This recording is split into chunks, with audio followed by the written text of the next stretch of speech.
Capítulo 6. Dia 2. Celular. O policial Magnus Sky se inclinou para trás em sua cadeira giratória e fechou os olhos. E a imagem que de imediato surgiu usava um terninho e estava de costas para ele. Reabriu os olhos rapidamente e conferiu o relógio. 6 horas. Havia decidido que merecia uma pausa, uma vez que já havia feito os procedimentos de praxe em caso de desaparecimento. Tinha ligado para todos os hospitais para saber se haviam recebido uma Beat Bagger. Havia ligado para Norges Taxi para Oslo Taxi, conferindo as corridas da noite anterior até a área próxima ao endereço de Wolf. Falará com o banco de Birt, constatando que ela não havia sacado valores altos da conta antes de desaparecer, nem havia registro de saques durante a noite anterior ou naquele dia. A polícia no aeroporto de Oslo teve permissão para verificar todas as listas de passageiros da noite anterior, mas o único que encontraram com o nome Becker era o marido, Philip Becker, no voo para Bergen. Sky também tinha falado com as empresas de transporte de balsa com saídas para a Dinamarca e para a Inglaterra, mesmo sendo improvável que tivesse ido para a Inglaterra, pois o marido havia ficado com seu passaporte e o mostrará à polícia. O ambicioso oficial enviará o costumeiro fax de segurança a todos os hotéis de Oslo e Akershus, por fim, instruir a todas as unidades operacionais, incluindo os carros de patrulha de Oslo, para que ficassem de olhos abertos. Faltava apenas a questão do celular. Magnus ligou para Harry para informá-lo da situação. O inspetor estava ofegante e no fundo soou um agudo canto de pássaros. Antes de desligar, Harry fez algumas perguntas sobre o celular. Então Sky se levantou e foi ao corredor. A porta da sala de Catherine Bratt estava aberta, a luz acesa, mas não havia ninguém. Ele foi pela escada até a cantina no andar de cima. Não serviam mais comida, mas havia café morno numa garrafa térmica e biscoitos de geleia numa mesa de rodinhas próxima à porta. Só havia 4 pessoas no recinto, e uma delas era Catherine Bratt, que estava numa mesa perto da parede. Ela lia documentos num fichário. Na sua frente estava um copo de água e uma embalagem contendo 2 sanduíches abertos. Ela estava de óculos, armadura fina, vidros finos, mal dava para notá-los em seu rosto. Sky se serviu de café e foi até a mesa dela. Hora essa programada? Perguntou ao sentar-se. Magnus Sky achou ter ouvido um suspiro antes que ela levantasse o olhar da folha de papel. Como é que eu adivinhei? Ele sorriu. Sanduíche trazido de casa. Você sabia antes de sair de casa que a nossa cantina fecha às 5 e que ficaria até mais tarde. Desculpe, mas é assim que a gente fica quando é investigador. É mesmo? Perguntou ela sem piscar, voltando seu olhar às folhas do fichário. É mesmo, disse Sky, sorvendo o café e aproveitando a ocasião para dar uma boa olhada em Catherine. Ela estava inclinada para a frente, de modo que podia ver a renda do sutiã pela abertura da blusa. Esse desaparecimento de hoje, por exemplo, não tenho nenhuma informação que os outros não tenham. Mesmo assim, estou aqui pensando comigo mesmo que ela ainda poderia estar em Wolf. Quem sabe embaixo da neve ou das folhas secas em algum lugar, ou talvez num dos muitos lagos e riachos que há por lá. Catherine Bratt não respondeu. E sabe por que estou pensando isso? Não, respondeu ela, monocórdia, sem tirar os olhos do fichário. Sky se inclinou sobre a mesa e colocou um celular bem na frente dela. Catherine levantou o olhar com uma expressão resignada. Isso é um celular? Começou ele. Suponho que você deva achar que é uma invenção bastante recente. Mas já em abril de 1973 o pai dos celulares, Martin Cooper, fez a primeira ligação de um telefone móvel para sua mulher em casa. E é claro que ele não fazia ideia de que sua invenção passaria a ser, para a polícia, um dos meios mais importantes para se encontrar pessoas desaparecidas. Se quiser se tornar uma investigadora razoável, deve prestar atenção e aprender essas coisas. Bratt. Catherine tirou seus óculos e olhou para Sky com um sorrisinho que ele gostou, mas que não conseguia decifrar. Soltou ouvidos. Ótimo. Animou-se Sky. Porque Bint Becker é dona de um celular. E um celular emite sinais que são captados por estações base na área onde está localizado. Não apenas quando você liga para alguém,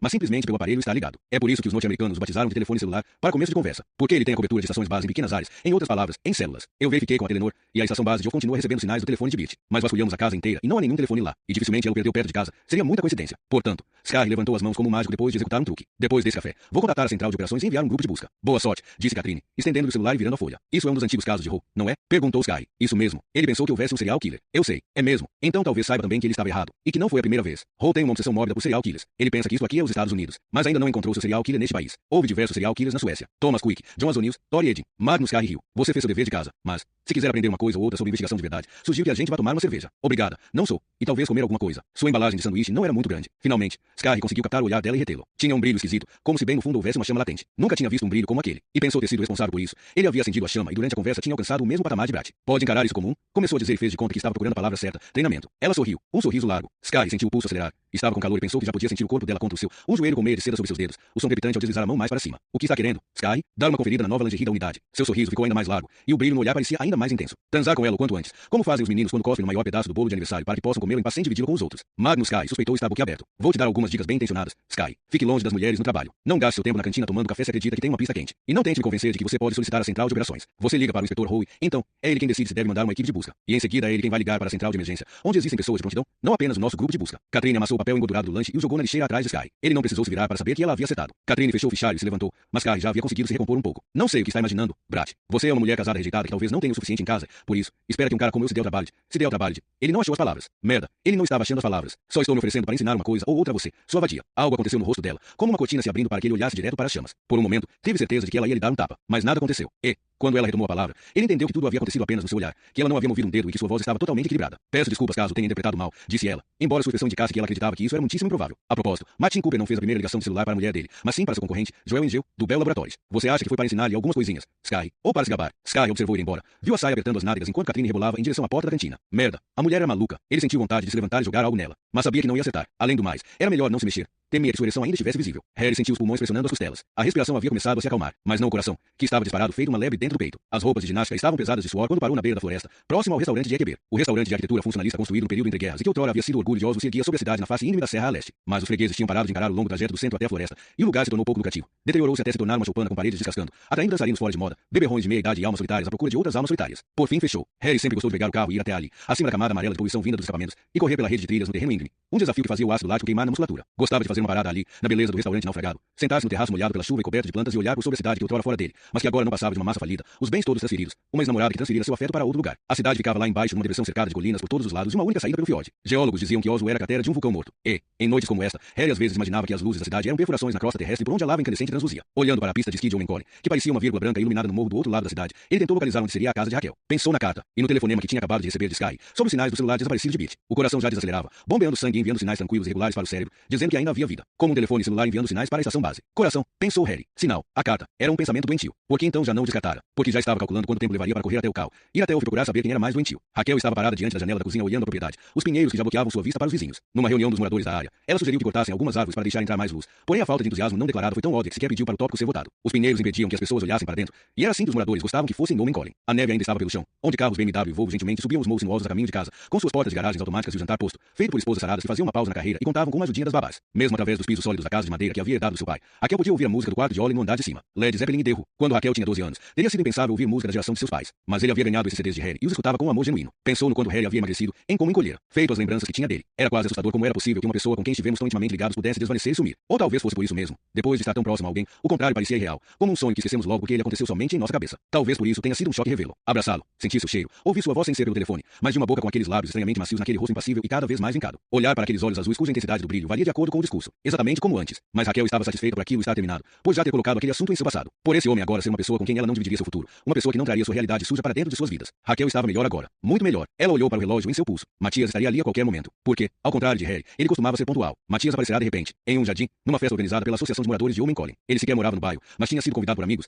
e ele e Raquel acabaram conversando a noite inteira. Na maior parte do tempo, falando sobre ela, na verdade. E ele tinha escutado com atenção, um pouco como fazem os médicos, Raquel havia achado. Mas então, 2 dias depois, Matias telefonara, convidando-a para ir a uma exposição na Galeria de Arte em Neustadt em Victoria. E Ollie também estava convidado, pois havia uma exposição para crianças. O clima, péssimo. A arte, medíocre. Ollie, intratável. Mas Matias havia conseguido melhorar o astral com seu bom humor e seus comentários afiados sobre o talento do artista. Depois, ele os deixará em casa, desculpando-se pela ideia e prometendo, com um sorriso, nunca mais convidá-los para qualquer coisa. A não ser que pedissem, é claro. Logo depois, Matias fora passar uma semana em Botsuana. E na noite em que retornou havia telefonado para perguntar se podia revê-la. Raquel escutou o som de um carro diminuindo a marcha para subir a ladeira íngreme. Ele tinha um Honda Accord antigo. Não sabia por quê, mas gostava da ideia. Matias estacionava na frente da garagem, nunca dentro. E ela gostava disso também. Gostava do fato de ele sempre trazer uma muda de roupa de baixo e, se necessário, uma bolsa que levava para casa na manhã seguinte. Gostava dele perguntando quando ela queria revê-lo. E do fato de que ele não dava tudo como sendo certo. Isso mudaria agora, é claro, mas ela estava preparada. Ele desceu do carro. Era alto, quase tanto quanto Harry, e sorriu para a janela da cozinha com seu rosto aberto de menino, mesmo que devesse estar morrendo de cansaço depois de um plantão desumano de tão longo. Sim, ela estava preparada para aquilo. Para um homem que estava presente, que a amava e que priorizava aquele trio que formavam acima de todo o resto. Ela ouviu uma chave girar na fechadura da porta da frente. A chave que dera a ele na semana passada. Inicialmente, Matias parecerá um grande ponto de interrogação, como uma criança que acaba de ganhar a entrada para uma fábrica de chocolate. A porta abriu, ele entrou, e Raquel caiu em seus braços. Achou que até o casaco de lã dele cheirava bem. O material era suave e tinha um frescor de outono contra seu rosto, mas a segurança do calor que havia por debaixo dele já começara a irradiar para o seu corpo. O que foi? Ele riu com a boca encostando em seu cabelo. Esperei tanto por você, sussurrou ela. Raquel fechou os olhos, e ficaram assim por um tempo. Ela soltou Matias e olhou para seu rosto sorridente. Era um homem bonito, mais bonito que Harry. Ele se libertou do abraço, desabotoou o casaco, pendurou e foi até a pia, onde lavou as mãos. Sempre fazia isso quando vinha do departamento de anatomia, onde manuseavam cadáveres de verdade durante as aulas. Como Harry sempre fazia quando vinha direto de um caso de assassinato. Matias abriu o armário embaixo da pia, despejou batatas do saco dentro da cuba e abriu a torneira. Como foi seu dia, querida? Matias pensou que a maioria dos homens teria perguntado sobre a noite anterior. Afinal, ele sabia que ela havia encontrado Harry. E ela gostava dele por isso também. Raquel falava, olhando pela janela. Seu olhar passou por cima dos pinheiros e foi até a cidade abaixo deles, onde as luzes começavam a cintilar. Nesse momento, ele estava em algum lugar lá embaixo, numa caçada sem esperança por algo que nunca havia encontrado, nem nunca iria encontrar. Raquel sentiu pena dele. Restava apenas a compaixão. Para falar a verdade, houve um momento na noite anterior em que ficaram em silêncio olhando-se nos olhos, sem conseguir se libertar de imediato. Foi como um choque elétrico, mas havia passado num instante. Totalmente. Não sobrara magia alguma. Ela havia tomado sua decisão. Parou logo atrás de Matias,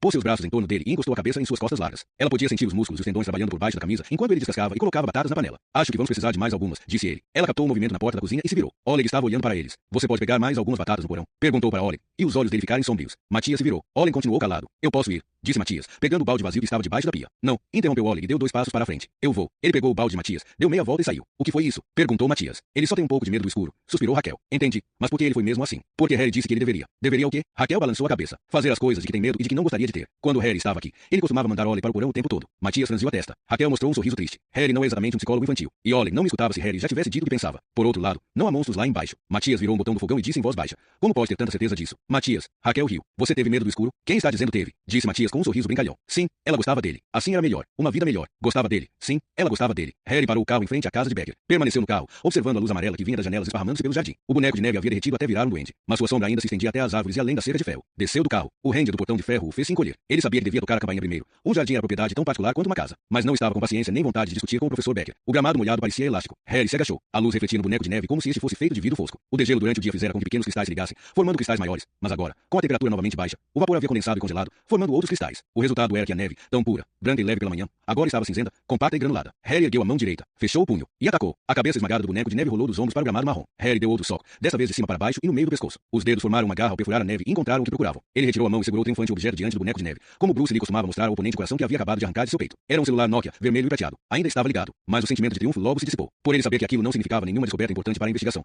que era apenas uma cena secundária em um teatro de marionetes em que alguém manipulava fios invisíveis. Fora simples demais. O celular era para ser encontrado mesmo. Harry foi até a porta e tocou a campainha. Philip Becker abriu. O cabelo estava desalinhado e a gravata torta. Ele piscou várias vezes, com força, como tivesse acabado de acordar. Sim, respondeu a pergunta de Harry. Ela tem um celular desse tipo. Posso pedir para você ligar para o número dela. Philip Becker desapareceu no interior da casa e Harry esperou. De repente, Jonas enfiou a cabeça pelo vão da porta. Harry ia dizer oi, mas no mesmo instante o celular vermelho começou a tocar uma música infantil. Blama, Blama, Buken Minim. E Harry se lembrou do resto da estrofe do livro de canto da escola. Tem para a vez Guten Din. Pense no seu filhinho. E ele viu o rosto de Jonas se iluminar. Viu o processo inexorável de raciocínio do menino, a confusão imediata e a alegria de escutar a musiquinha da mãe transformando-se no medo mais puro e intenso. Harry engoliu em seco. Era um medo que ele mesmo conhecia muito bem. Ao abrir a porta de seu apartamento, Harry sentiu cheio de gesso e serragem. As placas de gesso que formavam a parede do corredor foram removidas e empilhadas no chão. Havia algumas manchas claras nos tijolos agora aparentes. Harry passou um dedo sobre a fina camada branca, que caiu como pó no sinteco. Enfiou a ponta do dedo na boca. Tinha gosto de sal. O mofo tinha esse sabor. Ou o sal apenas brotara ali, como suor vindo da estrutura. Harry acendeu um isqueiro pequeno e encostou o rosto na parede. Nenhum cheiro, nada visível. Depois de se deitar, olhando para a escuridão hermética do quarto, pensou em Jonas e na própria mãe, no cheiro da doença e no rosto dela que pouco a pouco ficava com a mesma brancura do travesseiro. Por dias e semanas ele havia brincado com SS, sua irmã, seu pai ficando cada vez mais mudo, todos esforçando-se para fazer de conta que nada estava acontecendo. Ele pensou ouvir um leve farfalhar vindo do corredor, como se os fios das marionetes invisíveis estivessem se multiplicando, alongando-se e caminhando furtivamente por aí ao devorar o escuro, produzindo uma luz fraca e bruxuleante, que tremeluzia e chacoalhava.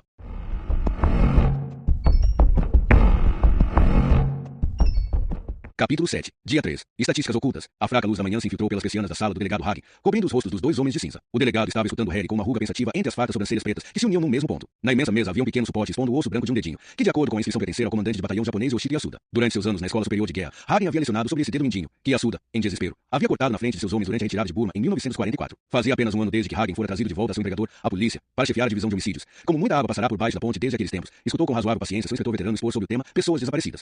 Só em Oslo, mais de 600 pessoas são registradas como desaparecidas todos os anos. Depois de poucas horas, apenas meia dúzia delas não é encontrada. Quase ninguém continua desaparecido por mais que alguns dias. Hagin passou um dedo sobre os pelos que marcavam o encontro das sobrancelhas na base do nariz. Ele precisava preparar a reunião de orçamento na sala do comandante. O tema era redução de custos. A maioria dos desaparecidos é de instituições para doentes mentais ou idosos que sofrem de demência, continuou Harry. Mas mesmo as pessoas razoavelmente sãs que fugiram para Copenhague ou se mataram são encontradas. Seus nomes aparecem em listas de passageiros. Elas retiram dinheiro de um caixa eletrônico ou vão boiando até dar numa praia. Aonde está querendo chegar? Quis saber Gunnar Hagin, olhando para o relógio de pulso. Ah, isto aqui, indicou Harry, arremessando uma pasta amarela que caiu na mesa do delegado com um estalo. Hagin se inclinou para a frente e folheou os documentos grampeados. Nossa, Harry, você não costuma ser do tipo que escreve relatórios. Isso é trabalho de Sky, disse Harry, economizando palavras. Mas a conclusão é minha, e vou passá-la a você agora, verbalmente. A versão curta, por favor. Harry olhou para suas próprias mãos sobre o colo. As pernas compridas estavam esticadas na frente da cadeira. Ele respirou fundo. Sabia que assim que dissesse isso em voz alta não haveria mais retorno. Desapareceram pessoas demais. Começou Harry. A metade direita da sobrancelha de Hagin se ergueu. Explique. Você encontra na página 6 uma lista de mulheres desaparecidas com idades entre 25 e 50 anos, de 1995 até hoje. Mulheres que não foram encontradas nos últimos 10 anos. Conversei com a divisão de pessoas desaparecidas e eles concordaram. Simplesmente foram muitas. Muitas em relação a quê? Então, em relação a antes, em relação à Dinamarca e à Suécia, e em relação a outros grupos demográficos. Mulheres casadas ou morando com seus parceiros estão super representadas. As mulheres são mais independentes do que antes, disse Hagin. Algumas vão embora, cortam laços com a família, saem do país com o homem, quem sabe? Isso tem alguma relevância para as estatísticas. E daí, elas também se tornaram mais independentes na Dinamarca e na Suécia. Mas lá elas são encontradas. Hagin soltou um suspiro. Se os números divergem tanto da norma como você alega, por que isso não foi descoberto por ninguém antes? Porque os números de Sky valem para o país inteiro e, normalmente, a polícia só olha os desaparecidos do seu próprio distrito. Entretanto, existe um registro nacional de pessoas desaparecidas em criptos, detalhando 1.800 nomes, mas abrange os últimos 50 anos e inclui pessoas desaparecidas em naufrágios e grandes acidentes, como da plataforma de petróleo Alexander Kiela. Acontece que ninguém procurou um padrão representativo em nível nacional. Não até agora. Está bem, mas não somos responsáveis pelo país, Harry. É pelo distrito policial de Oslo. Hagin bateu com as palmas das mãos na mesa para indicar o fim da audiência. O problema, disse Harry, esfregando o queixo, é que isso já está acontecendo em Oslo. O que é isso que está acontecendo? Ontem à noite encontrei o celular de Bert Becker dentro de um boneco de neve. Não sei exatamente o que é isso, chefe, mas acho que é importante descobrir. E rápido. Essas estatísticas são interessantes, comentou Hagin, distraidamente pegando o osso do mindinho do chefe de batalhão Yasuda, pressionando com o polegar. E entendo que esse último desaparecimento seja motivo de preocupação. Mas não é o suficiente. Por isso me diga, afinal, o que foi que levou você a mandar Sky fazer este relatório? Harry olhou para Hagin. Depois retirou um envelope amassado do bolso de dentro do casaco e o estendeu a Hagin. Estava na minha caixa de correio logo depois que estive no programa de TV no início de setembro. Até agora pensei que fosse obra de um maluco. Hagen retirou a folha de papel e depois de ler as 6 frases olhou para Harry, balançando a cabeça. O boneco de neve? E o que é Demurri? A questão é exatamente essa, respondeu Harry. Receio que seja isso que está acontecendo. Perplexo, o delegado fitou. Espero que eu esteja enganado, disse Harry. Mas receio que temos dias bastante sombrios pela frente. Hagen soltou um suspiro. O que você quer, Harry? Quero uma equipe de investigação. Hagen estudou Harry. Como a maioria dos oficiais, ele considerava Harry um homem obstinado, arrogante, briguento, instável e alcoólatra. Contudo, sentia-se contente por estarem no mesmo time e por não ter esse homem rosnando nos calcanhares. Quantos? Perguntou por fim. E por quanto tempo? 10 investigadores. 2 meses. 2 semanas. Perguntou Magnus Kai. E 4 pessoas. É isso que se chama de investigação de assassinato. Com desaprovação. Ele olhou ao redor para os outros 3 amontoados na sala apertada de Harry. Catherine Bratt, Harry Roy BJRNO, da perícia técnica. Foi o que Hagen me deu, explicou Harry, inclinando-se para trás em sua cadeia. E isso não é um caso de assassinato. Por enquanto. O que é, então? Perguntou Catherine Bratt. Por enquanto. Um caso de desaparecimento, respondeu Harry. Mas que guarda certa semelhança com outros casos recentes. Donas de casa que, certo dia, no final do outono, desaparecem do nada. Perguntou o BJRNO, com resquícios do dialeto rural de Totem, que trouxera consigo do vilarejo de Screia, junto com a coleção de vinis de Elvis, música caipira de raiz, Sex Pistols, Jason e Descontes, 3 ternos de Nashville costurados à mão, uma bíblia em inglês, um sofá-cama um pouco curto demais e um conjunto de sala de jantar que sobrevivera a 3 gerações da família All. Tudo empilhado num trailer rebocado para a capital pelo último modelo de Amazon que havia saído da linha de montagem da Volvo em 1970. BJRNO havia comprado o Amazon por 12 mil coroas, mas mesmo naqueles tempos ninguém sabia a quilometragem rodada, pois o odomento só ia até 100 mil. Contudo, o carro expressava tudo que eu era e no que acreditava. O veículo cheirava melhor do que qualquer outra coisa que conhecia. Um misto de couro artificial, latão, óleo de motor, paralama desbotado de sol, fábrica de Volvo e suor pessoal impregnado nas costas dos assentos, que BJRNO dizia se tratar não de suor corporal comum, mas de um nobre verniz de todos os donos anteriores, suas almas, karmas, hábitos alimentares e estilo de vida. Os dados de pelúcia pendurados no retrovisor eram fuzidice originais, expressando a mistura certa de amor verdadeiro e irônico distanciamento de uma cultura e de uma estética americana ultrapassada, que se adequavam perfeitamente ao filho de um lavrador norueguês que havia crescido com Jim Reeves no ouvido, Ramones no outro, e que amava os dois. Agora, ele estava sentado na sala de Harry usando um gorro Rastafari que o fazia parecer mais com um agente infiltrado do departamento antidrogas que um oficial da perícia técnica. Despontavam por debaixo do gorro 2 enormes costeletas de um ruivo intenso, emoldurando o rosto cheio e redondo, e olhos levemente salientes que lhe davam um aspecto de peixe eternamente intrigado. Ele era o único que Harry fizera questão de incluir em seu pequeno grupo de investigadores. Tem mais uma coisa, disse Harry, estendendo a mão para ligar o projetor em meio a pilhas de papel em sua mesa. Magnus Kai soltou um palavrão e protegeu os olhos quando, de repente, seu rosto foi impregnado por uma escrita fora de foco. Ele mudou de lugar, e a voz de Harry soou por detrás do projetor. Esta carta apareceu na minha caixa de correios há exatamente 2 meses, sem remetente e com carimbo de Oslo, gerada em uma impressora comum. Antes que Harry pudesse pedir, Catherine Bratt já havia apertado o interruptor da luz próximo à porta, deixando a sala escura. Um quadrado iluminado se agigantou na parede branca. Leram em silêncio. Em breve virá a primeira neve, e então ele aparecerá outra vez. O boneco de neve. E, quando a neve sumir, ele terá levado alguém consigo. O que você deve se perguntar é: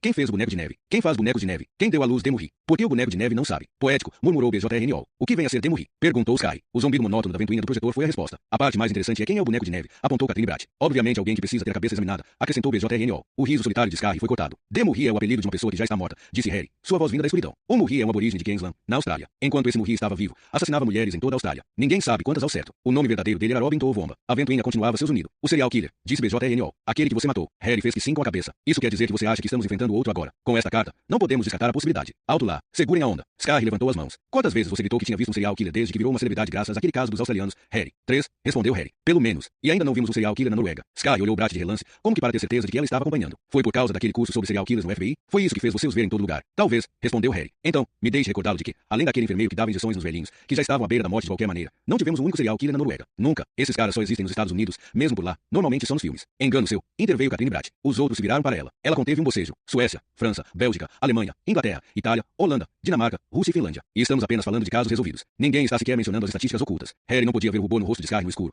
Apenas o perfil do seu queixo que apontava agressivamente em direção a Catherine Bratt. Não temos sequer um cadáver. E posso mostrar a você uma gaveta entupida de cartas iguais a essa aqui. Pessoas que são muito mais malucas do que esse cara da neve. A diferença é que esse maluco fez um trabalho meticuloso. Disse Harry ao se levantar e caminhar até a janela. O nome Demurri nunca foi mencionado em nenhum jornal na época. Era o apelido que Robin Toovomba usava quando trabalhou como boxeador num circo itinerante. Os últimos raios de luz do dia vazaram através de uma fenda nas nuvens. Ele olhou para o relógio em seu pulso. Oleg havia insistido que fossem mais cedo para que pudessem assistir ao show do Slayer também. E por onde a gente começa? Quis saber BJRNO. Hein? Perguntou Sky. Por onde a gente começa? Repetiu com dicção exagerada. Harry voltou à mesa. Esquadrinhe a casa e o jardim de Becker como se fosse uma cena de crime. Examine principalmente o celular e aquele cachecol. Sky, você faz uma lista de condenados por assassinato, estupro, suspeitos de casos semelhantes e escolhe que está em liberdade. Completou Sky. Bratt, você se concentra nos relatórios sobre desaparecidos, começando a procurar um padrão. Harry esperou pela pergunta inevitável. Que tipo de padrão? Mas ela não veio. Catherine Bratt apenas deu um breve aceno de cabeça. Ok, concluiu Harry. Ao trabalho. E você? Perguntou Bratt. Vou a um show, respondeu Harry. Quando os outros já haviam saído da sala, ele deu uma olhada em seu bloco de anotações. Para as únicas 2 palavras que havia anotado. Estatísticas ocultas. Sylvia correu mais rápido que pôde. Correu para onde as árvores estavam mais juntas, na escuridão que se adensava. Correu por sua vida. Ela não havia amarrado as botas, e agora elas estavam cheias de neve. Mantinha a mão com a machadinha à sua frente ao irromper por entre camadas de galhos baixos e desfolhados. A lâmina estava vermelha e brilhando de sangue. Ela sabia que a neve que caíra no dia anterior já havia derretido no centro da cidade, mas mesmo que mal levasse meia hora de carro de lá até Soliga, a neve podia ficar depositada até a primavera ali àquela altura. E, neste exato momento, ela desejava que nunca tivesse se mudado para aquele quinto dos infernos, para aquele pedaço de terra ermo nas mediações da cidade. Desejava estar correndo no asfalto preto, onde não deixasse pegadas, numa cidade onde o barulho abafasse os sons de fuga e onde ela pudesse se esconder na segurança de uma multidão. Mas ali estava completamente só. Não completamente.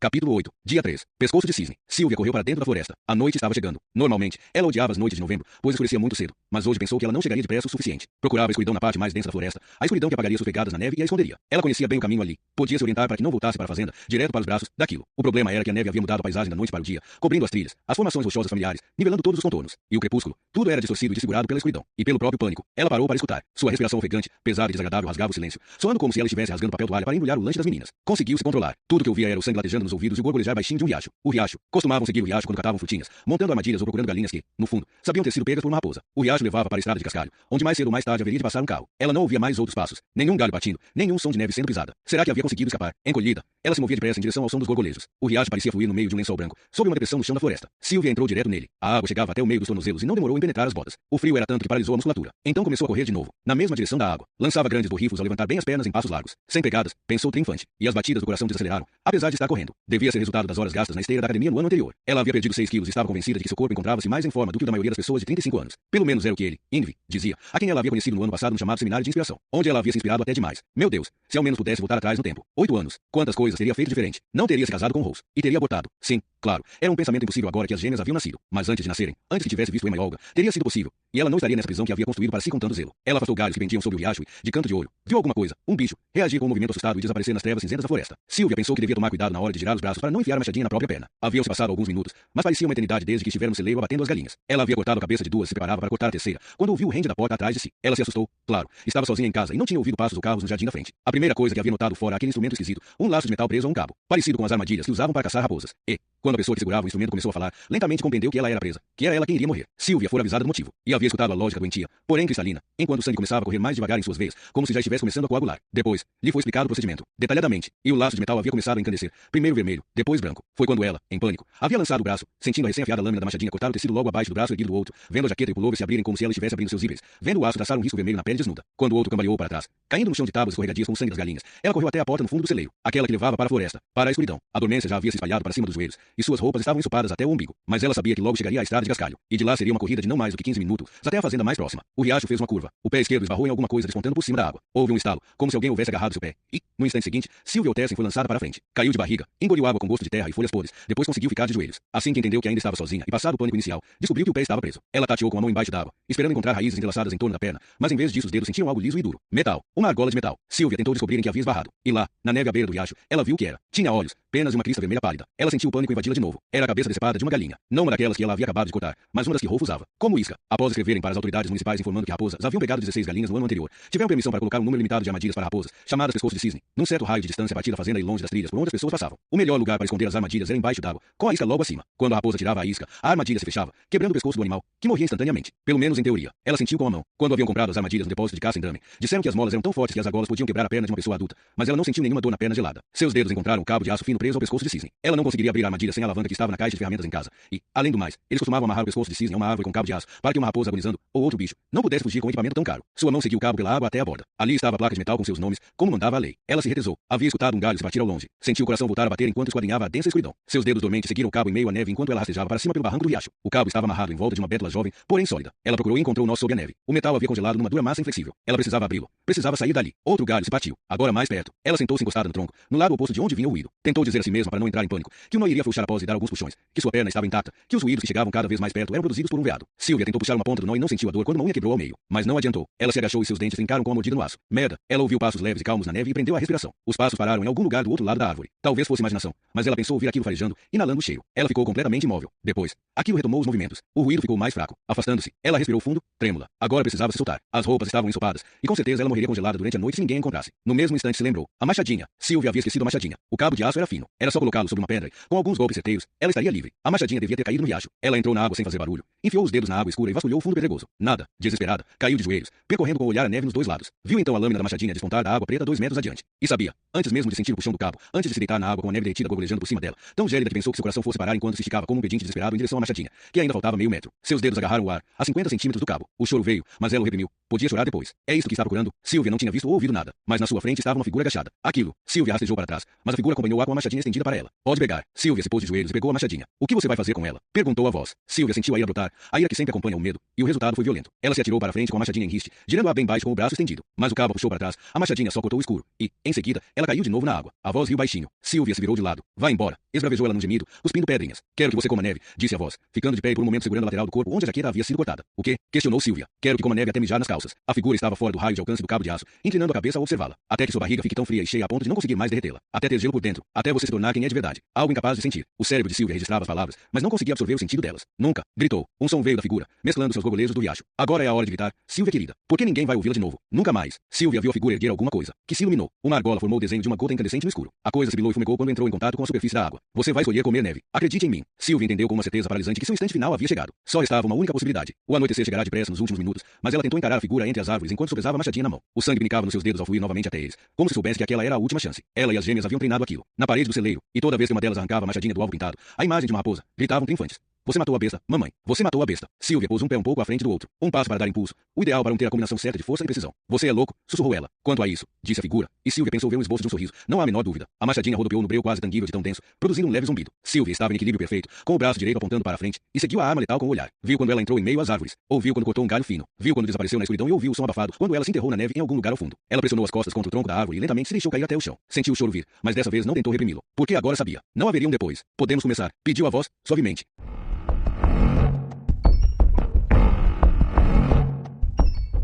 Capítulo 9. Dia 3. O buraco. Isso foi o máximo, não foi? A voz animada de Ollie abafou o óleo fritando dentro da quebraderia, já lotada do pessoal que o Oswald Spectrum despejava após o show. Harry fez que sim para Ollie, que usava um pullover com capuz, ainda suado e movendo-se no ritmo da música, tagarelando sobre os membros do Slipknot, nomes que Harry sequer sabia. Uma vez que havia pouca informação pessoal nos CDs e as revistas de música convencionais como a Mojo e a Uncut não escreviam sobre bandas desse tipo. Harry pediu kebabs e olhou para o relógio. Raquel disse que estaria bem ali em frente às 10. Harry olhou mais uma vez para Ollie. Ele falava sem parar. Quando foi que isso aconteceu? Quando foi que o menino completou 12 anos e decidiu gostar de música que falava de variados estágios de morte, alienação, frieza e destruição em geral? Talvez isso devesse preocupar Harry, mas não era o caso. Era um ponto de partida, uma curiosidade que devia ser satisfeita, roupas que o menino precisava provar para ver se lhe caíam bem. Outras coisas viriam. Coisas melhores. E piores. Você também curtiu, não foi? Harry? Harry fez que sim com a cabeça. Não tinha coragem de dizer que o show havia sido um pouco decepcionante para ele. Não sabia dizer exatamente qual era o problema. Talvez ele simplesmente não estivesse bem naquela noite. Assim que foram para o meio da multidão no Spectrum, ele sentia a paranoia que usualmente acompanhava o fato de estar bêbado, mas que no último ano também havia surgido quando estava sóbrio. E, em vez de entrar na onda, tivera a sensação de ser observado e permanecerá olhando a multidão, escaneando a parede de rostos ao redor. Slipknot manda muito, comentou Ollie. E as máscaras estavam muito maneiras, especialmente aquela com o nariz longo e fino. Parecia um daqueles. Harry ouvia sem prestar muita atenção, ansioso para que Raquel chegasse logo. De repente, o ar dentro da quebraderia parecia pesado e sufocante,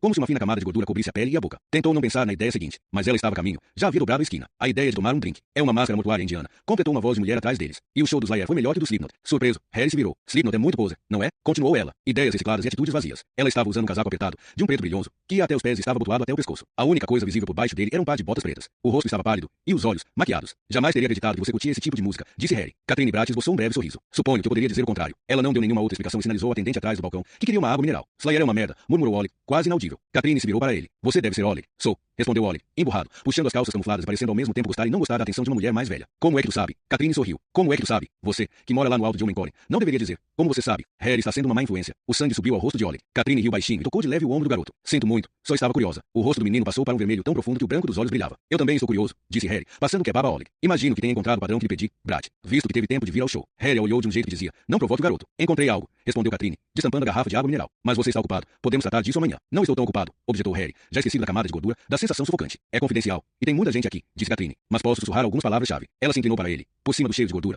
Harry sentiu a fragrância quase masculina e o calor da respiração dela no ouvido. Um Passat prateado acabou de encostar ali na frente. Tem uma mulher dentro que está tentando chamar sua atenção. Aposto que é a mãe de Ollie. Harry se endireitou bruscamente e viu o carro pela grande janela. Raquel havia baixado o vidro e estava olhando para eles. Não faça sujeira, pediu Raquel quando Ollie entrou no banco de trás com o kebab nas mãos. Harry parou ao lado do vidro aberto. Ela vestia um simples pullover azul claro. Ele conhecia bem aquele pullover. Conhecia o cheiro e como era senti-lo na mão e no rosto. Bom show, perguntou ela. Pergunte a Ollie. Que tipo de banda é essa mesmo? Ela olhou para Ollie pelo retrovisor. Esse pessoal aqui fora está com umas roupas meio esquisitas. Músicas tranquilas sobre amor e coisas afins, disse Ollie, piscando rápido para Harry assim que o olhar dela sumiu do retrovisor. Obrigada, Harry, disse Raquel. De nada. Dirija com cuidado. Quem era mulher lá dentro? Uma colega, nova no emprego. Ah, parece que vocês já se conhecem bem. Como assim? Vocês? Ela se calou de repente. Depois balançou a cabeça devagar e riu. Um riso profundo, mas límpido, vindo de algum lugar do fundo da garganta. Ao mesmo tempo confiante e alegre. O riso que outrora o fizera se apaixonar. Desculpe, Harry. Boa noite. O vidro subiu e o carro prateado se afastou. Harry caminhou pela brugata, uma espécie de corredor polonês entre bares com música saindo pelas portas abertas. Ele pensou em tomar um café no Teddy Softar, mas sabia que seria uma péssima ideia. Por isso, decidiu que ia passar. Café, repetiu o cara atrás do balcão, incrédulo. A jukebox no Ted tocava Johnny Cash, e Harry passou um dedo sobre o lábio superior. Tem uma ideia melhor? Harry ouviu a própria voz, familiar e ao mesmo tempo estranha. Bem, disse o cara, alisando o cabelo engomado e brilhoso. O café não saiu da máquina exatamente agora, então que tal um chopp tirado na hora? Johnny Cash estava cantando sobre Deus, batismo e novas promessas. Certo, concordou Harry. O cara atrás do balcão abriu um largo sorriso. Nisso, Harry sentiu o celular vibrando dentro do bolso. Ele o agarrou rápido e com vontade, como se estivesse justamente esperando aquela ligação. Era Sky. Acabamos de receber um registro de desaparecimento que se encaixa. Mulher casada e com filhos. Ela não estava em casa quando o marido e as filhas voltaram algumas horas atrás. Eles moram no meio da floresta de Soliga. Nenhum dos vizinhos a viu, e ela não pode ter saído de carro, porque o veículo estava com o marido. E não há pegadas na rua. Pegadas? Ainda tem neve lá no alto. O chopp aterrissou na frente dele. Harry, está aí? Sim, estou. Estou pensando. Em quê? Tem um boneco de neve no local?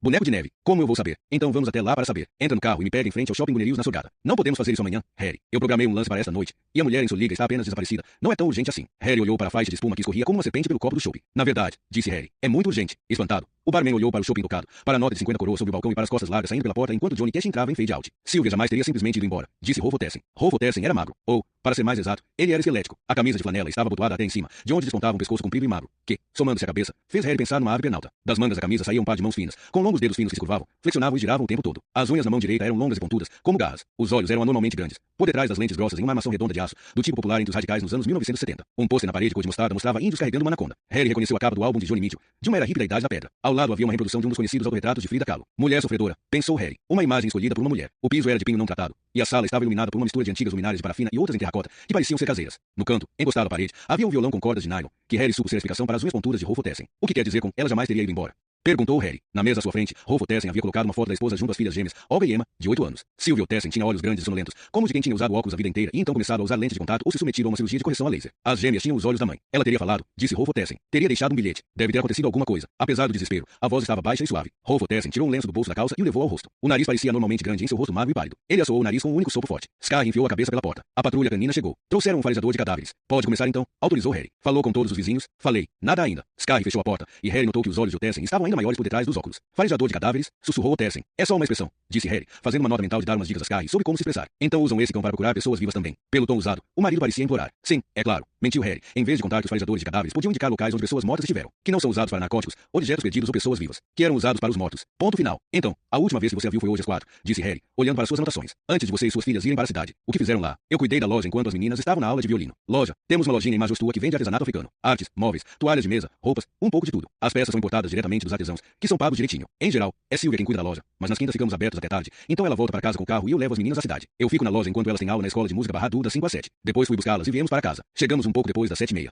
Quem mais trabalha na loja? Ninguém. Isso significa então que as quintas vocês fecham por um tempo. Cerca de uma hora. Rolf Tessen esboçou um sorriso. É uma loja bem pequena. Não temos muitos clientes. Na verdade, antes das vendas de Natal, não temos quase ninguém, para ser honesto. Como? Agência Norueguesa de Cooperação ao Desenvolvimento. Eles dão auxílio à loja e aos nossos fornecedores como parte do programa de ação do governo para países do terceiro mundo. Ele pigarreou de leve. Nesse caso, a mensagem que esse trabalho transmite é mais importante do que o dinheiro e o lucro fácil. Certo. Harry fez que sim com a cabeça, mesmo estando mais preocupado com a hora e o tempo no trânsito em Oslo que com a ajuda para o desenvolvimento e o comércio justo na África. Da cozinha, onde as gêmeas lanchavam, ouviu-se o som de um rádio. Não tinha visto aparelhos de TV na casa. Obrigado. Por enquanto é só. Harry se levantou e saiu. Havia 3 carros no jardim da frente. Um era o Volvo Amazon de BJRNO, repintado de preto com uma faixa quadriculada sobre o teto e o porta-malas. Harry olhou para cima, para o céu límpido e estrelado feito um arco sobre a fazendinha na clareira da floresta. Ele inalou o ar. Cheirava a pinheiro e lenha em brasa. Dos limites da floresta ouviu um cão arfando e palavras encorajadoras do policial. Para chegar ao celeiro, Harry seguiu o semicírculo determinado pela equipe para não estragar eventuais pistas que podiam vir a ser úteis. Pela porta aberta vinham vozes. Ele se agachou e estudou as pegadas na neve à luz da lâmpada externa. Depois se levantou, encostou-se no batente da porta e pescou do bolso um maço de cigarros. Parece um cenário de assassinato, comentou ele. Sangue, cadáveres, mobília revirada. BJRNO e Magnus Carr se calaram. Viraram-se e seguiram o olhar de Harry. O grande galpão estava iluminado por uma única lâmpada que pendia de um fio amarrado a uma viga no teto. Num lado do celeiro havia um torno mecânico e, do outro lado dele, um painel com ferramentas, martelos, serrotes, alicates, brocas. Nenhum apetrecho elétrico. No lado oposto havia uma cerca de arame. Atrás dela, galinhas em poleiros presos à parede ou ciscando com as patas esticadas sobre a palha no chão. No meio do celeiro, em tábuas rústicas cinzentas manchadas de sangue, havia 3 corpos sem cabeça. Em cima do bloco de corte tombado, 3 cabeças. Harry enfiou um cigarro entre os lábios sem acendê-lo, entrou, tomando cuidado para não pisar no sangue, agachou-se ao lado do bloco, estudando as cabeças das galinhas. A luz da sua caneta lanterna cintilou em olhos foscos e pretos. Primeiro levantou uma pena branca cortada ao meio, que parecia estar queimada na ponta. Em seguida estudou o corte liso nos pescoços das galinhas. O sangue havia coagulado e estava preto. Ele sabia que isso era um processo rápido, não mais do que meia hora. Está vendo alguma coisa interessante? Perguntou BJRNO. Meu cérebro foi danificado pela profissão. No momento, ele está analisando cadáveres de galinhas. Sky riu alto e desenhou a manchete de jornal no ar. Assassinato triplo de galinhas. Voodoo no interior. Harry Ho investiga o caso. O que eu não estou vendo é mais interessante, disse Harry. BJRNO ergueu uma das sobrancelhas, deu uma olhada ao redor e fez um demorado gesto afirmativo com a cabeça. Sky olhou para eles, desconfiado. E isso seria? A arma do crime, disse Harry. Um machado, completou Wall. A única maneira sensata de matar galinhas. Scar bufou. Se foi a mulher quem fez o abate, ela deve ter devolvido o machado ao seu lugar. Esses camponeses são organizados. Concordo com isso, disse Harry, escutando o cacarejo das galinhas, que parecia vir de todos os lados. Por isso é interessante que o bloco de corte esteja tombado e os corpos das galinhas espalhados. E o machado não está no lugar. No lugar, Scar revirou os olhos para Wall. Se você se incomodar em dar uma olhadinha, Sky, pediu Harry sem levantar o olhar. Sky continuou olhando para Wall, que acenou com a cabeça em direção ao painel atrás do torno. Que merda, xingou Sky. No lugar vazio entre um martelo e um serrote enferrujado havia o contorno de uma machadinha. Lá de fora vinha um latido de um cachorro, ganidos e então o grito de um policial, que não era mais de encorajamento. Harry esfregou o queixo. Vasculhamos o celeiro inteiro e por enquanto parece que Silvio Tessen deixou o local no meio do abate e levou a ferramenta. Wall, pode medir a temperatura dessas galinhas e estimar a hora da morte. Claro, hein? Perguntou Sky. Quero saber a hora em que ela se mandou daqui, explicou Harry. Conseguiu alguma coisa com as pegadas lá fora. Wall, o perito técnico fez que não com a cabeça. Já foi pisoteado demais e preciso de mais luz. Encontrei diversas pegadas das botas de Rolfo Tessen, além de outro par que leva ao celeiro, mas nenhuma que sai do celeiro. Talvez tenha saído carregada.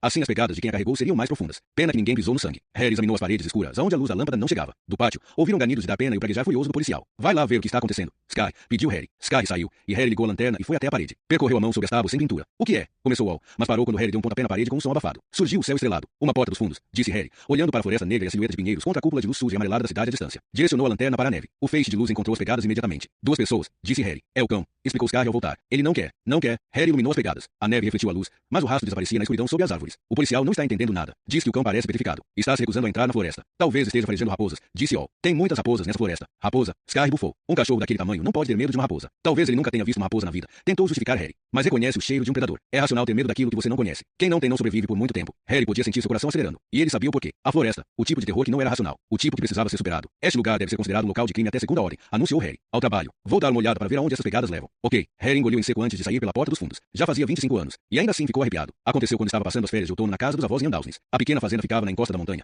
cercada pela imponente cordilheira de Ronsdale. Harry tinha 10 anos e entrou na floresta para ver se encontrava a vaca que o avô estava procurando. Ele queria encontrá-la antes dele, antes dos outros. Por isso, se apressou. Correu feito um louco sobre colinas com macios arbustos de mirtilo e pequenas bétulas retorcidas e de aspecto engraçado. As trilhas iam e vinham enquanto ele corria em linha reta em direção ao sino que achou ter ouvido por entre as árvores. E lá estava o repicar outra vez. Agora um pouco mais à direita. Ele pulou por cima de um riacho, passou por debaixo de uma árvore, e as botas chapinharam enquanto atravessava uma área pantanosa com uma nuvem carregada vindo em sua direção. Ele podia ver um véu da garoa por baixo da nuvem que banhava a encosta íngreme. E aquela chuva era tão agradável que Harry não percebera a noite caindo. Ela escapulia de dentro da água pantanosa, surgia furtiva em meio às árvores, escorria como tinta preta das sombras da encosta para se juntar no fundo do vale. Ele olhou para cima, para um pássaro grande que voava em círculos lá no alto, tão vertiginosamente alto que podia ver a montanha atrás dele. Daí, uma de suas botas ficou presa e ele caiu, de cara, sem tempo de encontrar um apoio. Tudo ficou escuro, e o gosto de pântano, morte, putrefação e escuridão inundaram o nariz e a boca. Nos poucos segundos que ficou submerso, pôde experimentar o sabor do escuro. E, quando emergiu, deu-se conta de que toda a luz havia sumido. Ela havia atravessado a montanha que agora se elevava por cima dele com altivez pesada e calada, sussurrando que ele não sabia onde estava, e que não sabia havia tempo. Sem notar que estava sem uma das botas, levantou-se e começou a correr. Logo, veria algo que pudesse reconhecer, mas a paisagem parecia enfeitiçada. As pedras viraram cabeças de seres surgindo da terra, os arbustos eram dedos que subiam e arranhavam suas pernas, e os vidroeiros anões eram bruxas que se dobravam de tanto rir ao apontar o caminho. Para lá ou para cá, o caminho da casa ou o caminho da perdição, o caminho para a casa da avó ou o caminho para o buraco. Porque os adultos haviam contado a ele sobre o buraco, o pedaço sem fundo do pântano, onde gado, pessoas e carretas desapareciam para nunca mais voltar. Era quase noite quando Harry cambaleou para dentro da cozinha e a avó o abraçou, dizendo que o pai, o avô e todos os adultos da vizinhança estavam lá fora procurando por ele. Onde estivera? Na floresta. Mas ele não ouvirá os gritos do pessoal. Ela havia escutado todos gritando por Harry o tempo inteiro. Harry mesmo não lembrava, mas depois lhe contaram muitas vezes como ele havia sentado na caixa de lenha em frente à estufa, tremendo de frio, o olhar apático fitando nada, e como havia respondido. Não pensei que eram eles que estivessem gritando. E quem você achou que fosse? Então, os outros. Você sabia que o escuro tem sabor. Vovó? Harry mal havia caminhado alguns metros para o interior da floresta, quando foi tomado por um silêncio intenso, quase sobrenatural. Ele manteve o feixe de luz apontado para o chão à sua frente porque, cada vez que a luz apontava para a floresta, sombras corriam como espíritos ariscos por entre as árvores na escuridão. Estar isolado do escuro por uma bolha de luz não lhe dava a sensação de estar seguro. Pelo contrário, a certeza de ser o objeto mais visível movendo-se na floresta o fez sentir-se nu e desprotegido. Galhos arranhavam seu rosto, como dedos de uma pessoa cega querendo identificar um estranho. As pegadas levaram até um riacho cujo som do gorgolejo abafou sua própria respiração ofegante. Uma das trilhas desapareceu, enquanto a outra seguia o riacho em terreno mais baixo. Ele continuou. O riacho serpenteava para lá e para cá, mas Harry não estava com medo de se perder. Tudo o que precisava era refazer os passos. Uma coruja, que devia estar bem próxima, emitiu um cru de alerta. O mostrador do relógio reluziu verde e informou que ele estava andando há mais de 15 minutos. Hora de voltar e mandar vir um grupo devidamente equipado, com botas e roupas apropriadas e um cão que não tivesse medo de raposas. O coração de Harry parou. Algo fora lançado bem na frente de seu rosto, sem ruído e tão rápido que ele nada tinha visto. Mas o golpe de ar foi revelador. Harry ouviu as asas da coruja batendo na neve e o guincho lastimoso de um pequeno roedor que acabará de virar sua presa. Lentamente ele soltou o ar dos pulmões. Deixou a lanterna varrer a floresta à sua frente uma última vez e se virou para voltar. Deu um passo, mas parou. Queria dar mais um e mais outro. Sair dali, mas fez o que tinha que fazer. Girou de novo a lanterna. E lá estava outra vez. Um relance, um reflexo de luz que não deveria estar ali no meio da floresta escura. Ele se aproximou, olhou para trás e tentou gravar o local na memória. Estava a cerca de 15 metros do riacho. Agachou-se. Apenas o aço despontava para fora,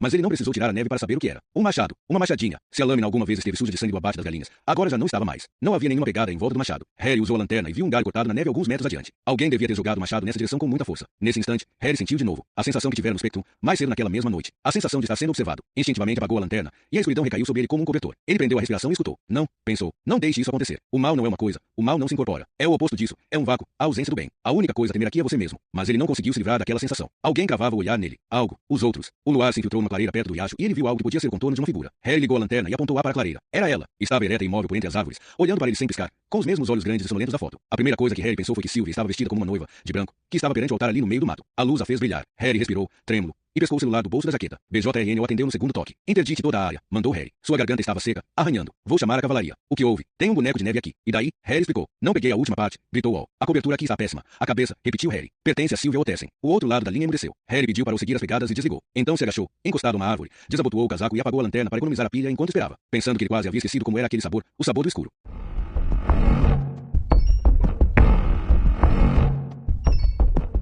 Parte 2, capítulo 10, dia 4, Giz. Eram 13h30 da manhã e Harry estava morto de cansaço quando finalmente destrancou a porta de casa. Tirou a roupa e foi direto para o chuveiro. Tentou não pensar enquanto deixava jatos de água escaldante anestesiarem a pele, massagearem seus músculos tensos, derreterem seu corpo gelado. Falaram com Rolf Otessen, mas o interrogatório formal precisaria esperar até amanhã. Em Soliga, rapidamente finalizaram os interrogatórios com os vizinhos, que não eram muitos, mas o perito técnico e os cães continuavam trabalhando e passariam a noite toda lá. Tinha um pequeno intervalo de tempo até a evidência ser contaminada, derretendo-o sendo coberta pela neve. Ele desligou o chuveiro. O ar estava branco de vapor e, quando Harry secava o espelho, outra camada de condensação cobria-o de novo. Aquilo distorcia seu rosto e borrava o contorno de seu corpo nu. Harry estava escovando os dentes quando o celular tocou. Harry, Storman, o homem do mofo. Você fica acordado até tarde. Surpreendeu-se Harry. Imaginei que estivesse trabalhando. Ah, é. Passou no jornal da noite. A mulher em Soliga. Vi você no fundo. Tem o resultado do teste. E, você tem fungo. Diabo faminto? Esse. Aspergillus vesicolor. Que significa? Que ele pode ser de qualquer cor, se quando for visível. Além disso, significa que preciso por abaixo outras paredes suas.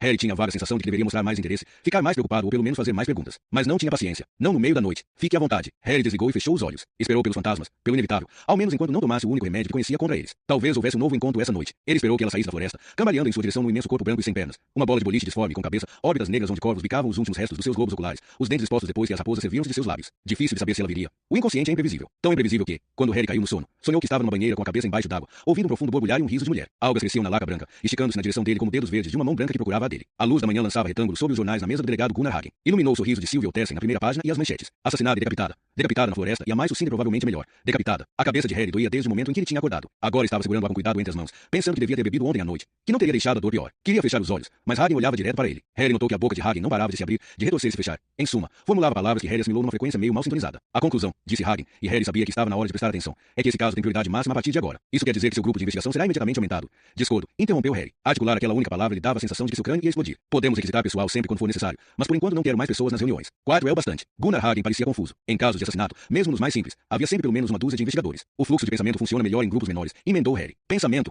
Exclamou Hagen. Que tal o trabalho policial de rotina? Acompanhar as evidências forenses, interrogatórios, verificar as pistas e a coordenação de dados. Um grupo de no mínimo. Harry ergueu a mão para deter o fluxo de palavras. É exatamente esse o ponto. Não quero me afogar nisso tudo. Se afogar? Hagen olhou incrédulo para Harry. Melhor eu passar o caso para alguém que saiba nadar. Então, Harry massageou as têmporas. Hagen sabia que, naquele momento, não havia mais ninguém no homicídios, além do inspetor Ho, que estivesse apto a liderar um caso de assassinato daquele tipo, e Harry sabia disso. Harry também sabia que passar o caso para a Cripus, o Serviço Nacional de Investigação Criminal, seria uma perda de prestígio tão grande para o novo delegado que ele iria preferir sacrificar seu braço direito extremamente peludo. Harry soltou um suspiro. Grupos de investigação normais lutam para não se afogar no fluxo de informações. Isso quando se trata de um caso normal, com decapitação nas primeiras páginas. Harry fez que não com a cabeça. As pessoas enlouqueceram. Só depois dos noticiários da noite de ontem, recebemos mais de 100 telefonemas. Você sabe, bêbados balbuciando e os malucos de carteirinha, além de alguns novos. Pessoas dizendo que o assassinato foi descrito no livro do Apocalipse, coisas do gênero. Só hoje, até agora, já recebemos 200 ligações. Espere até vazar que pode haver vários outros mortos. Digamos que será preciso alocar 20 pessoas só para cuidar das denúncias. Eles verificam e escrevem relatórios. Digamos que o chefe do grupo de investigação precise gastar 2 horas diárias para, literalmente, ler as informações recebidas, outras 2 para coordená-las e ainda mais 2 para reunir o grupo todo, informá-los, responder as perguntas de todos mais meia hora para filtrar as informações que possam ser levadas à coletiva de imprensa, que leva 45 minutos. O pior é que Harry pressionou os maxilares doloridos com os dedos indicadores e fez uma careta.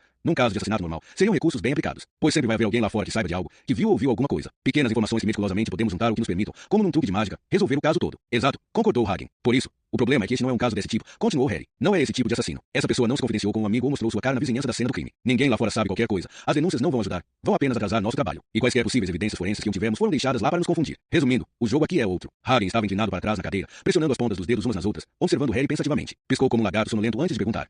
Então considera isso um jogo. Ao fazer que sim com a cabeça, Harry se perguntava onde Hagen estava querendo chegar. Que tipo de jogo? Xadrez? Bem, respondeu Harry. Xadrez de olhos vendados? Talvez. Hagen fez que sim com a cabeça. Então você está imaginando um serial killer clássico. Um assassino de sangue frio com inteligência superior e propensão a fazer brincadeiras, jogos e desafios. Agora Harry sabia onde Hagen queria chegar. Um homem saído diretamente do perfil de assassinatos em série que vocês estudaram no curso do FBI, do tipo que você encontrou na Austrália daquela vez. Uma pessoa que é. O delegado estalou os lábios como se estivesse saboreando as palavras. Basicamente um oponente à altura de alguém com o seu histórico. Harry soltou um suspiro. Não é assim que penso, chefe. Não se esqueça de que eu lecionava na academia militar, Harry. Com que você acha que sonham os aspirantes a general quando conto a eles como militares e estrategistas mudaram pessoalmente o curso da história mundial? Você acha que sonham ficar por aí, silenciosamente torcendo pela paz, podendo contar a seus netinhos que simplesmente estavam lá, que ninguém jamais saberia o que seriam capazes de fazer em tempos de guerra. Talvez digam que torcem pela paz, mas por dentro eles sonham, Harry, com uma única oportunidade. O ser humano tem uma forte preocupação social com ser necessário, Harry. É por isso que os generais do Pentágono pintam o pior dos cenários tão logo estou em um conflito em algum lugar no mundo. Eu acho que você quer que esse caso seja especial, Harry. E você quer tanto que já vê o pior dos piores cenários. O boneco de neve Deve, chefe. Se lembra da carta que mostrei? Hagen suspirou. Me lembro de um louco, Harry. Harry sabia que precisava ceder. Apresentar a sugestão conciliatória que já havia tramado. Dar aquela pequena vitória a Hagen. Mas, em vez disso, deu de ombros. Quero meu grupo do jeito que está, chefe. O rosto de Hagen se fechou, endureceu. Não posso deixar que você faça isso, Harry. Não pode. Hagen deteve o olhar de Harry. Mas então aconteceu. Hagen piscou. Seu olhar vagou. Apenas por uma fração de segundo. Mas foi o suficiente. Há outras coisas a considerar, disse Hagen. Harry tentou manter uma expressão inocente ao insistir.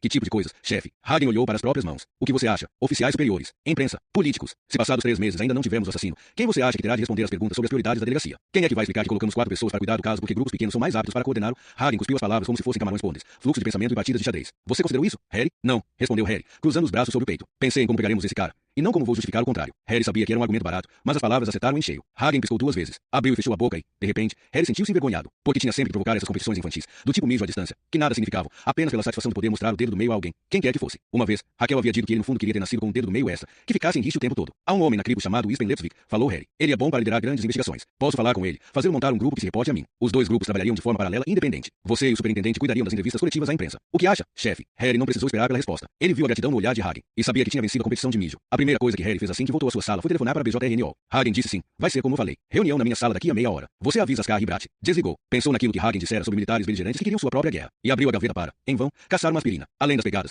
não encontramos uma única pista do assassino naquela que presumimos ter sido a cena do crime, informou Magnus Sky. O que é ainda mais difícil de entender é como não conseguimos encontrar nenhum sinal do corpo. Afinal, ele decapitou a mulher, o que devia ter deixado um monte de evidências. Mas não havia nada. Os cães nem reagiram. É um mistério. Ele a matou e decapitou no riacho, afirmou Catherine. As pegadas dela desapareceram mais acima no riacho, não foi? Ela correu na água para não deixar pistas, mas ele alcançou. O que ele usou? Perguntou Harry. Machado ou serrote? O que mais podia ser? Mas e as marcas de queimadura em volta da pele no local do corte? Catherine olhou para Sky, e os 2 deram de ombros. Ok, verifique isso, delegou Harry. E depois, ele talvez a tenha carregado pelo riacho até a estrada, disse Sky. Ele havia dormido por 2 horas, e seu pullover estava do lado avesso, mas ninguém teve a coragem de dizer isso a ele. Digo talvez porque lá também não achamos coisa alguma. E devíamos ter achado um filete de sangue num tronco de árvore, um pedacinho de carne num galho ou um resto de tecido rasgado. Mas encontramos as pegadas dele onde o riacho passa por baixo da estrada. E ao lado da estrada havia marcas na neve do que pode ter sido um corpo. Mas os cães nem reagiram. Só Deus sabe o porquê. Nem o farejador de cadáveres. É um mistério, repetiu Harry, esfregando o queixo. Não seria pouco prático cortar a cabeça dela dentro do riacho. É apenas uma vala estreita. Mal há espaço para abrir os braços. Por quê? Óbvio, disse Sky. A água leva as pistas embora. Não óbvio, replicou Harry. Ele deixou a cabeça lá. Então não está preocupado com o fato de deixar pistas. Mas porque não há sinais no caminho até a estrada. Saco mortuário. Concluiu Catherine. Estava justamente me perguntando como é que ele conseguiu carregá-la até tão longe naquele terreno. No Iraque usavam sacos mortuários com alças para carregá-los como mochilas. Murmurou Harry. Isso pode explicar porque o farejador de cadáveres não sentiu cheiro nenhum perto da estrada. E porque ele pôde correr o risco de deixá-la ali, completou Catherine. Deixá-la? Perguntou Sky. As marcas de um corpo na neve. Ele a deixou no chão enquanto foi pegar o carro, que provavelmente estava estacionado em algum lugar perto da fazenda dos Otessen. Teria levado uma meia hora. Concorda? Sky murmurou um relutante, algo do tipo. Esse tipo de saco é preto. Pareceria um saco de lixo comum para alguém que estivesse passando de carro. Ninguém passou de carro, informou Sky áspero, abafando um bocejo. Falamos com todo mundo naquela maldita floresta. Harry concordou. O que devemos pensar sobre a história de Rolf Otessen, de que esteve na loja das 5 a 7? O álibi não vale porra nenhuma se não entrou nenhum freguês na loja, comentou Sky. Ele teria tido tempo para ir e voltar enquanto as gêmeas estavam na aula de violino, adicionou Catherine. Mas ele não faz o tipo, disse Sky, inclinando-se para trás na cadeira e assentindo com a cabeça, como se para confirmar sua própria conclusão. Harry estava tentado a fazer uma extensa declaração sobre a percepção dos policiais em geral, sobre sua própria capacidade de reconhecer um assassino quando viam um, mas estavam na fase em que todos deviam dizer o que pensavam, sem medo de cair em contradição. Por experiência, sabia que as melhores ideias costumavam surgir de devaneios, suposições prematuras e errôneos julgamentos precipitados. A porta se abriu. Tudo em paz? Cantarolou BJRNO. Mil desculpas, mas estava seguindo uma pista sobre a arma do crime. Ele tirou a capa impermeável que usava e a pendurou no cabide de Harry, que oscilou bastante. Por baixo vestia uma camisa lilás com bordado amarelo e um texto nas costas proclamando que Hank Williams, apesar do atestado de óbito do inverno de 1953, estava vivo. Ele se deixou cair na última cadeira vazia e encarou os rostos dos demais, todos virados para ele. O que houve? Sorriu, e Harry esperou pela piada favorita de All, que não demorou a vir. Alguém morreu? Arma do crime, disse Harry. Anda logo. All sorriu e esfregou as mãos. É claro que fiquei me perguntando de onde teriam vindo as marcas de queimadura no pescoço de Sylvia Otessen. A médica legista não fazia a mínima ideia. Disse apenas que as artérias menores foram cauterizadas, como se fazem amputações para estancar o sangramento, antes de serrar uma perna. E quando ela falou aquilo sobre serrar, me lembrei de uma coisa. Como vocês sabem, eu cresci numa fazenda. BJRNO se inclinou para a frente, os olhos brilhando, fazendo Harry pensar num pai em vias de abrir o presente de Natal, o grande trem elétrico que havia comprado para o filho recém-nascido. Quando uma vaca estava parindo e o bezerro estava quase morto, às vezes a carcaça era grande demais para a vaca conseguir parir sem ajuda. E se o bezerro, além de tudo, estivesse numa posição complicada, não conseguiríamos tirá-lo sem o risco de machucar a vaca. Nesse caso, o veterinário tinha que vir e usar o serrote. Sky fez uma careta. É um tipo de lâmina super fina e flexível que você pode colocar dentro da vaca e ao redor do bezerro, como um laço. Então você puxa e torce o serrote para lá e para cá, cortando o corpo. Ó ilustrou tudo com as mãos, até que esteja partido em dois e você possa retirar metade da carcaça. Normalmente, o problema acaba aí. Normalmente, porque às vezes a lâmina do serrote acaba cortando a mãe também ao ficar indo para lá e para cá dentro dela, fazendo com que ela sangre até morrer. Por isso, há alguns anos, uns fazendeiros na França inventaram uma engenhoca prática que resolveu o problema. Uma fibra elétrica em forma de laço que queima a pele. Consiste num simples cabo de plástico com um fio metálico fininho e super forte, preso nas pontas do cabo, formando um laço que você pode pôr em volta daquilo que quer cortar. Aí é só ligar. Em 15 segundos, o fio metálico está incandescente. Você aperta um botão no cabo e o laço vai se fechando, cortando o corpo. Por não haver movimentos laterais, a chance de a mãe ser cortada é muito menor. E se mesmo assim acontecer, há duas vantagens para.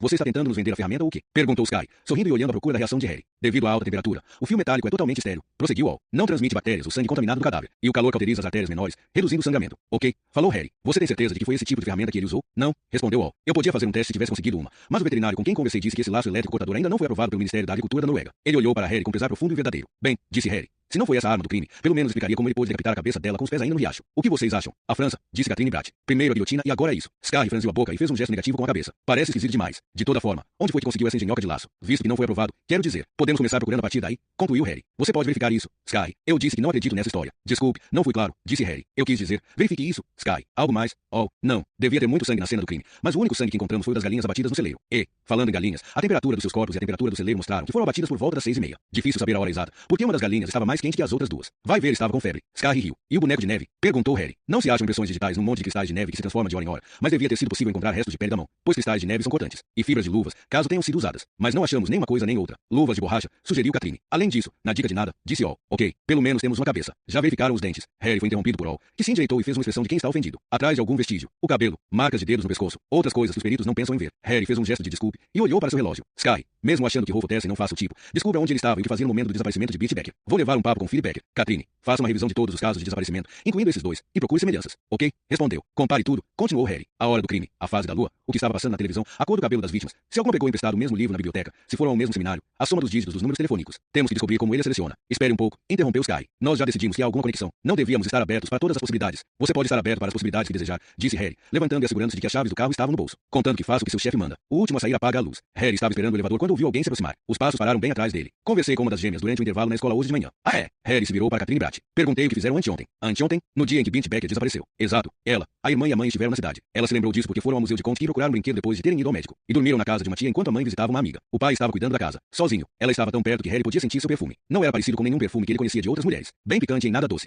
Com qual das gêmeas você conversou? Catherine Bratt manteve seu olhar. Não faço ideia. Tem alguma importância. Um tinido informou a Harry que o elevador havia chegado. Jonas estava desenhando um boneco de neve. A ideia era fazê-lo sorrindo e cantando. Fazer daquele um boneco de neve feliz. Mas ele não conseguiu. O boneco só ficou ali na grande folha em branco encarando Jonas com um olhar inexpressivo. Ao redor dele, no amplo auditório, mal se ouvia um som. Apenas os giz de seu pai que arranhava e vez ou outra batia no quadro negro à sua frente. E as canetas esferográficas dos alunos sussurrando nas folhas. Ele não gostava de canetas. Usando caneta, não dava para apagar, não dava para mudar nada. O que desenhava teria de ficar assim para sempre. Naquela manhã, ele acordara pensando que a mãe estava de volta, que tudo tinha voltado ao normal, e correrá até o quarto dela. Mas encontrou apenas o pai vestindo-se, dizendo que Jonas também precisava se vestir porque ele iria acompanhá-lo à universidade hoje. Canetas. O piso da sala era inclinado até onde estava seu pai, como num teatro. Seu pai não tinha dito uma palavra aos alunos, nem quando ele e Jonas entraram. Limitou-se a acenar com a cabeça, apontar para o lugar onde Jonas devia se sentar e ir direto ao quadro negro, onde começou a escrever. E claramente os alunos estavam acostumados àquilo, pois estavam prontos em seus lugares e começaram a tomar notas imediatamente. O quadro negro se encheu de números, letrinhas e alguns rabiscos que Jonas não conhecia. Uma vez, seu pai havia explicado que a física tinha sua própria linguagem, a qual ele usava para contar histórias. Quando Jonas perguntara se eram contos de fadas, o pai havia começado a rir, dizendo que a física só podia ser usada para contar o que era verdade, que era uma língua incapaz de mentir, mesmo que tentasse. Alguns rabiscos eram engraçados e muito bonitos. Caía pó de giz nos ombros do pai. Uma camada fina e branca se assentou como neve na jaqueta. Jonas olhou para as costas do pai e tentou desenhá-lo, mas este também não foi um boneco de neve feliz. E, de repente, a sala ficou em silêncio total. Todas as canetas haviam parado de sussurrar, porque o giz havia parado. Ficou imóvel no alto do quadro negro, tão alto que o pai precisou esticar o braço por cima da cabeça para alcançar. E agora parecia que o giz estava preso e o pai pendurado no quadro negro, como quando o coiote se pendura num galho fininho acima de um precipício e é muito, muito alto até lá embaixo. Daí,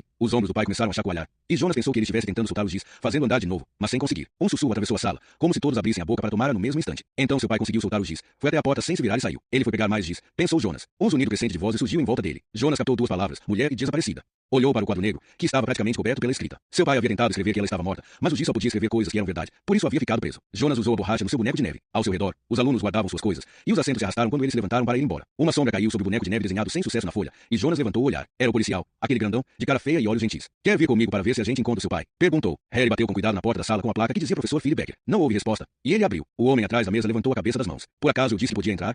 Calou-se ao ver Harry, e seu olhar se voltou para o menino ao lado dele. Jonas, disse Philip Becker com um misto de espanto e repreensão. Seus olhos estavam vermelhos. Eu não disse para você ficar quieto. Eu trouxe comigo, disse Harry. Hein? Becker olhou o relógio e se levantou. Seus alunos já foram, anunciou Harry. Já. Becker se deixou cair na cadeira. Eu só queria fazer um intervalo. Eu estava lá, disse Harry. Estava, porque todos nós precisamos de uma pausa de vez em quando. Podemos conversar. Não quero que ele vá à escola, explicou Becker depois de ter mandado Jonas para a cafeteria com a ordem de esperar lá. Todas aquelas perguntas, especulações, simplesmente não queria isso. Bem, tenho certeza de que compreende. Bem, Harry tirou um maço de cigarros, lançou um olhar questionador para Becker e o devolveu ao bolso depois que o professor fez que não com a cabeça. É mais fácil entender isso do que aquilo que estava escrito no quadro negro. É física quântica. Parece sinistro. O mundo dos átomos é sinistro. De que maneira? Quebra nossas leis físicas mais fundamentais. Como aquela que diz que uma coisa não pode estar em dois lugares ao mesmo tempo. Niels Bohr disse uma vez que, se você não fica profundamente chocado com a física quântica, não a entendeu. Mas você a entende? Não? Está maluco? É puro caos. Mas prefiro aquele caos a este tipo de caos. Qual tipo? Becker soltou um suspiro. Nossa geração se fez serva dos próprios filhos. Temo que isso também se aplique a Bert. Há tantos compromissos de aniversários e comidas favoritas e treinos de futebol que estou enlouquecendo. Hoje ligaram de algum médico lá em BYGDY, porque Jonas não havia comparecido na hora marcada. E hoje à tarde ele tem um treino Deus sabe lá onde a geração dele nunca ouviu falar da possibilidade de pegar um ônibus. O que há de errado com Jonas? Perguntou Harry, tirando o bloco de anotações em que nunca notava nada, mas, na sua experiência, isso parecia dar foco para as pessoas. Nada. Um check-up normal? Imagino. Becker fez um gesto irritado com a mão como se para afastar a questão. E imagino que sua visita seja sobre outro assunto. Sim, respondeu Harry. Quero saber onde esteve na tarde e na noite de ontem. O quê? Apenas rotina? Becker. Isso tem alguma ligação com? Becker fez um aceno com a cabeça em direção ao jornal da Glade que estava no topo de uma das pilhas de papel. Não sabemos, disse Harry. Apenas me responda. Por favor, me diga. Vocês todos enlouqueceram. Sem responder, Harry olhou para o relógio. Becker soltou um gemido. Está bem, afinal, quero ajudar. Ontem à noite eu estava aqui trabalhando num artigo sobre comprimentos de onda em hidrogênio que espero conseguir publicar. Algum colega que possa confirmar isso? O motivo pelo qual a contribuição dos noruegueses para as pesquisas científicas é tão ínfima é que a autossatisfação dos nossos acadêmicos é superada apenas por sua indolência. Como de costume, completamente sozinho. E Jonas, ele mesmo preparou algo para comer e ficou vendo televisão até eu voltar. A que horas foi isso? Logo depois das 9, acho.